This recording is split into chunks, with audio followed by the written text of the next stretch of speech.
Welcome back everyone. Let's go ahead and talk about none other than the iPad 8th generation and see how this thing holds up in 2021. Now this thing just came out not that long ago, literally in September. So we're about, 6 months, 7 months or whatever since it's been out. And I can definitely tell you this iPad, just like the 7th gen and even just like the 6th gen, is still a solid iPad to pick up. This is not a bad iPad. This is not a horrible device. No, none of that stuff is true. This is a solid iPad for the price tag. There are some areas where I do think it may be a better idea to go and pick up like a used iPad Pro of some sort, but I do think because of the chipset inside of this thing and the power behind it, it's like a no-brainer in my opinion. If you want to pick one of these things up, links will be down in the description. You can get them from there and help support the channel at the same time. Now the front of this iPad may be one of those areas where you're kind of hesitant on buying, or you're kind of like, I don't know if I want to pick it up or not. I can definitely tell you the panel on this thing is still great. It's a very high resolution panel,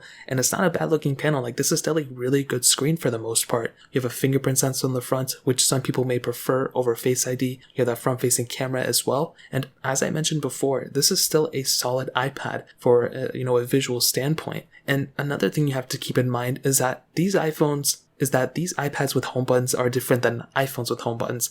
The gestures are still exactly the same. Really, everything is identically the same to the iPad Pros, except you're not getting the higher refresh rate, and you're obviously not getting a good looking panel, compared to those ones, but it's still a very good screen for sure. You have the lightning port on the bottom as well as a headphone jack as well on this device, which is great. And on the back, the aluminum back, which still is great. It still looks good. There's no problems there for me. And you have that single camera setup. Now, holding this device in the hand, kind of flipping it around, it still feels extremely premium. And the reason I say still feels premium is because this device pretty much did recycle the 7th generation iPad. So, that iPad came out in 2019, and because of that, this is a more of a dated design. It's, it still has the home button and everything, so it's understandable. But I can tell you, this iPad, I don't get the vibe that it's a cheap feeling iPad, that it's ugly, that it's this or that. It is still a solid iPad for sure. The visual, looking at it, and I do like the physical feeling of it too. So for sure, that is a really awesome thing about this device that I really do like. Now that pretty much covers it up on the outside. Now hitting on the cameras, this thing is definitely an interesting device as well. So it has an 8 megapixel sensor on the back and a 1.2 megapixel front facing camera. And I really don't know what Apple's plan here with these cameras are, but I think, if you're somebody who just wants to just do FaceTime calls or Zoom calls or whatever you're going to do on your, iPad, I think it's going to be good in that standpoint. FaceTime calls even, this is going to be a good iPad in that standpoint. But as I mentioned before, and I'll just keep mentioning it, if you're trying to take it up a notch and you're trying to do things like, film YouTube videos on this back camera, you're going to run into some issues. First of all, you can only do 1080p at 30, which I still think is okay, but no 1080p at 60, no 4K at any resolution, and that can definitely cause you some problems in the long run. It's probably going to be okay for now, but that could be a problem to some people. Another thing to keep in mind is that it's a single camera setup. I think this camera is pretty much the same thing as an iPhone 6 camera. So whatever you're going to do on an iPhone 6,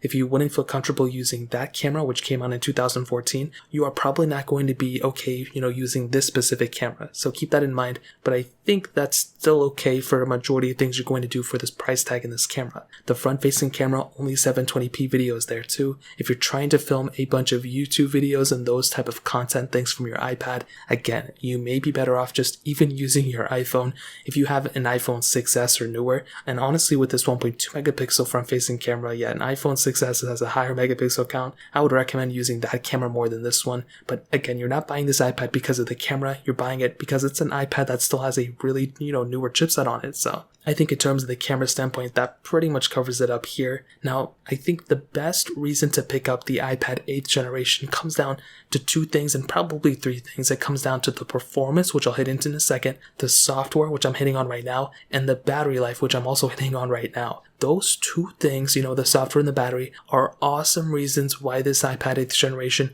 is a completely, future-proofed iPad for at least for the next 3 years. Probably, definitely longer than that, but safely, it is a really good iPad for the next 3 years. So what I mean by that is, first of all, software-wise, you're getting day 1 updates for the next several years. So whenever the iPad Pro gets an update, you are also getting that update on your iPad 8th generation, which is awesome. Now this thing started off with iPadOS 14. It has the same chipset as the iPhone XR, XS, and XS Max, so it's going to be lasting as long as those specific iPads. So that is another really awesome thing about this iPad. But even when you look at the future, it's going to be getting the same updates as the next iPads are getting for at least like 3 or 4 years.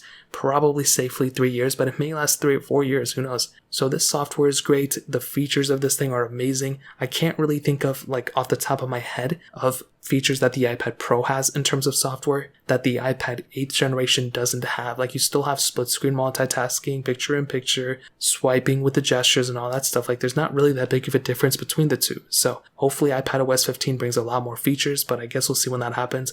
But the software on this iPad is amazing, but the battery life is also extremely awesome. You're getting a really good sized battery on this thing. It doesn't tell me the exact milliamp hours. I'm gonna say it's probably over at least like 8,000 milliamp hours, maybe, hopefully. But from what I've seen year after year, these iPad, standard generations have a really good battery life. I think the iPad minis have okay battery life too, but these ones, because of just the optimized chipset and because it's not supposed to be like the most powerful thing in the world, this battery life on these devices are extremely good from what I've seen. So I think the software and the battery life are two of those awesome features of why I think the iPad 8th generation is a solid piece of technology in 2021. But ending it off with the performance. I mean, the performance of this iPad is a lot more than you may think for this price tag. So it has that Apple A12 Bionic chip inside of it with 3 gigabytes of RAM. Now, if I was somebody, right, and I'm going to, buy an iPad 8th generation, I would pretty much kind of allude this thing to something like the Intel MacBook Air. I think with the Intel MacBook Air, that is the closest resemblance to a MacBook that I would kind of substitute for the iPad 3rd generation. I'm talking like the baseline MacBook Air, the Intel one. The M1 MacBooks, if it's between an M1 MacBook Air and an iPad 8th generation, M1 MacBook Air 100%. But the performance of this iPad is still really good no matter what you're going to do with it. If you're trying to do like video editing or photo editing, or you're trying to play heavy intensive games, this iPad is going to be perfectly fine. Of course, it's not going to be perfect. You don't get motion smoothness or motion whatever that is promotion on that you have on the iPad Pros, but you're still getting a solid piece of performance from this iPad. And I see, for some reason, more students picking up these type of standard iPads than anybody else. And I do think, as a student, if you're somebody who wants to take notes, you have the Apple Pencil 1 support. If you want to go ahead and, do certain things, this iPad is going to be able to handle it. I do think even with like certain programming things, you're going to be okay with it too. I don't know if you can necessarily compile a bunch of code on this thing. You may be better off getting a MacBook. But this iPad, for, in terms of a performance standpoint, it's going to be getting you the same performance as something like an iPhone XR. It is almost exactly spec'd out that same thing. I mean,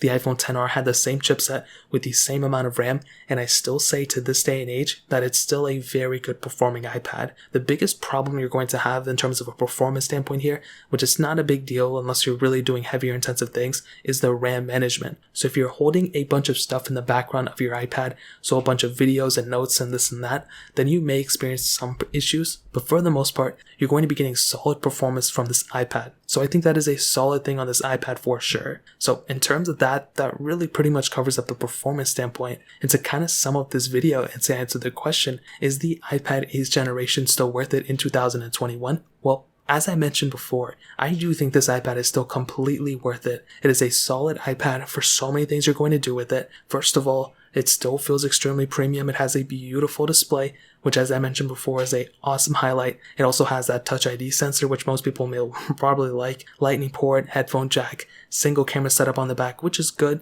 Definitely not like the cheapest feeling thing, but I don't think it'll wow anybody. But for the price tag, I think it's actually pretty decent. The software is great on this thing, and it's still getting software support for many, many more years. So this thing is not going to be outdated anytime soon. On top of that, the battery life on this thing is awesome, so no problems there. You have Apple Pencil 1 support, which is still great, as I mentioned. The performance on this thing is awesome as well. Like, the list just goes on and on. There really isn't one thing where this iPad is just crazy in, but there's also not one thing where this iPad just sucks in. It's just an all-around really, really good grounded tablet. And I think, like I mentioned before, if you're somebody who needs to rely on something like a MacBook or something, this can be a really good MacBook alternative. Depending on exactly what you want to do, I think overall it's going to get you a solid piece of performance, a solid battery life, and everything like that. Now, if you want to take it up a notch, I think getting the iPad Pros are probably the better idea, but I really do think the iPad Air 4 is probably the best iPad you can pick up for a lot of different things you're going to do. I think that thing's going to probably future-proof you the most, but regardless, I think the iPad 8th generation is a solid iPad to pick up in this day and age. So in terms of that pretty much covers it up. If you guys have any other questions or anything like that, let me know in the comment section below. Hit the like button, that would mean so much, but definitely hit that subscribe button. Every single subscriber that we get really does count, so it means so much for you guys to hit that. Also check out the other links down in the description as well. My Twitter, my Instagram, my other channels. More importantly than everything else, I love every single one of you guys. Hopefully I'll catch you guys in the next video. Peace out till then.